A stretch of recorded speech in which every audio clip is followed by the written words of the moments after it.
утро на телеканале «Россия» продолжают «Вести Чувашия». В студии Дарья Паскарюк. Здравствуйте. На календаре четверг, 2 июня.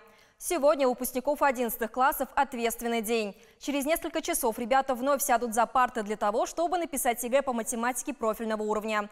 Знания по этой дисциплине проверят около 3000 выпускников школ республики. Напомню, основной период сдачи единого госэкзамена начался 26 мая и завершится 2 июля. Одно из самых массовых тестирований по русскому языку. Оно шло 2 дня – 30 и 31 мая. За это время в итоговой аттестации приняли участие более 5500 выпускников. Результаты по этому предмету станут известны не позднее 17 июня. Сегодня в Чувашской государственной филармонии будет дан старт 15-му Чебоксарскому международному кинофестивалю. По традиции он соберет ведущих представителей киноиндустрии. Откроет фестиваль музыкально-поэтический спектакль «Пятое время года. Любовь». В главных ролях заслуженные артистки России Ольга Кабо и Нина Шацкая. Далее зрители ждут показа картин в 2 конкурсных программах – игровых фильмов и регионального и этнического кино. Кстати, со списком фильмов-участников можно ознакомиться на сайте kinokap.ru.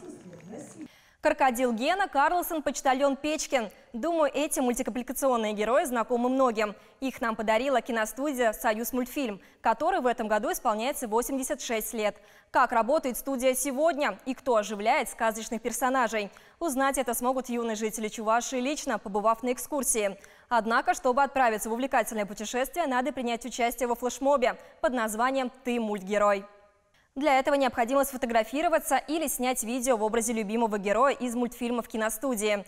После разместить работу на своей странице ВКонтакте, указав хэштег, который вы сейчас видите на экране, и отметить сообщество организатора. Итоги подведут 14 июня.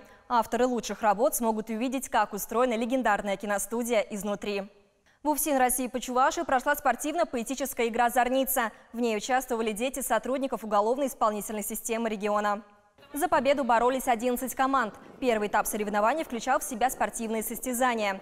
Это бег, подтягивание, отжимания и преодоление полосы препятствий. Жюри также оценивало строевые приемы и творческие номера участников.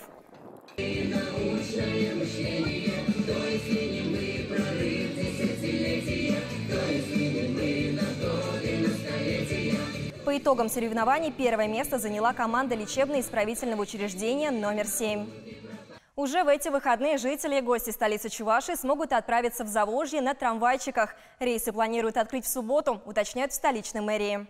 Ходить по маршруту Чебоксар и Левобережный пляж трамвайчики будут каждый день. Однако время отправления в будни и выходные будет разниться. А вот добраться речным транспортом из столицы Чувашии до Сосновки можно будет только в субботу и воскресенье.